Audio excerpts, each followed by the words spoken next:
Hello and welcome to IMS today. Today we have a very special guest with us, Mr. Sukhpal Singh.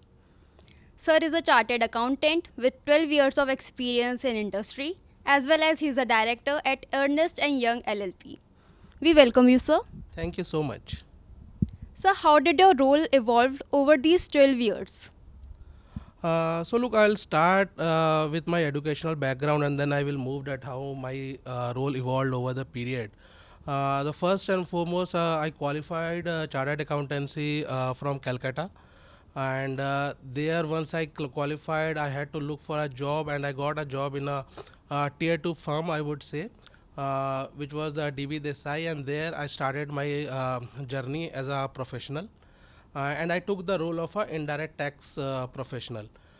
Indirect tax I chose because right from my study days I was very interested in studying the indirect taxes, because that is this particular tax impacts so many of us. So that's why I chose this particular field. And once I joined DB Desai, I got the exposure of various indirect taxes. I think today we only know about GST, but when I had qualified, there were lots of indirect taxes like excise, customs, service tax, VAT, CST, all those were there. So I got the learning during my initial days. I got the exposure, and then my once I got stable in that particular field, therefore I then took on the role of various other levels, and then I joined BMR, which was in Chennai. From there, now I have joined, and I am in EY for the last 8 years. So all through I have been in the indirect tax field, and that's how my career has evolved. I like to work with various industries, more so with the automotive industries, because they face lots of issues and litigations in the indirect tax field as well as the customs. So I have been supporting those companies all through, and today I'm sitting with you as a director, and I'm quite happy with what I'm doing. Sir, what skill set do you think is required in students who deal with tax consultancy?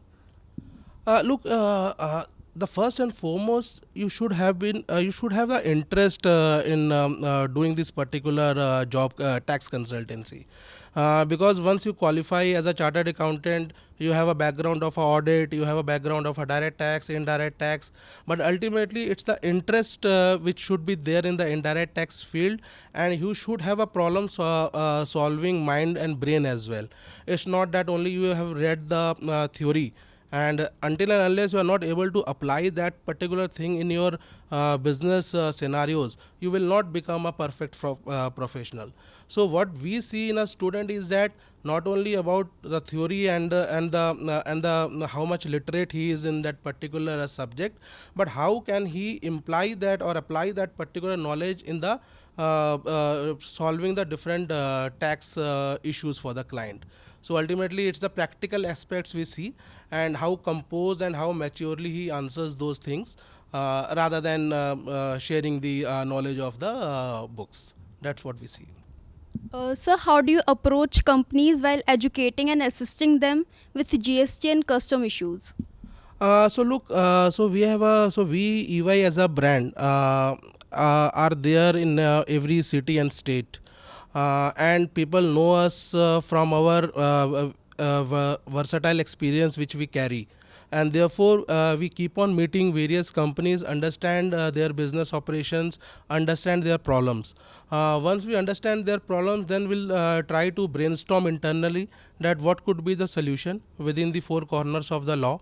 And the companies are not interested in giving only the advisory, because once you give the advisory, somebody has to implement it in order to resolve their issues. So we as an EY becomes partner to the industry or the companies, wherein not only we give the advice, but we also implement those solutions, so that the companies ultimately takes the benefit of those advisory. So that's how we approach. Sir, what are your views on budget 2024? Yeah, I think that's a very hot topic right now. This was the first full-fledged budget for the NDA in its third term. People were expecting big reforms or big policy announcement, but that was not the case. I think the theme around the budget 24 was the fiscal consolidation. giving relief to the salaried class people, and supporting the MSME sector. I think these were the 3 4 themes on which the entire budget was presented.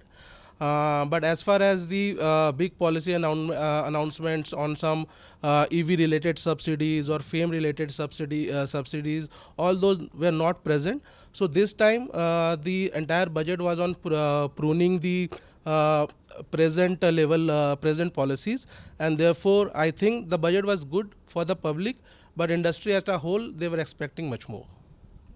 Thank you, sir, for giving us your precious time. I, Sonal Satsangi, with camera person Moksha Tyagi, signing off for today.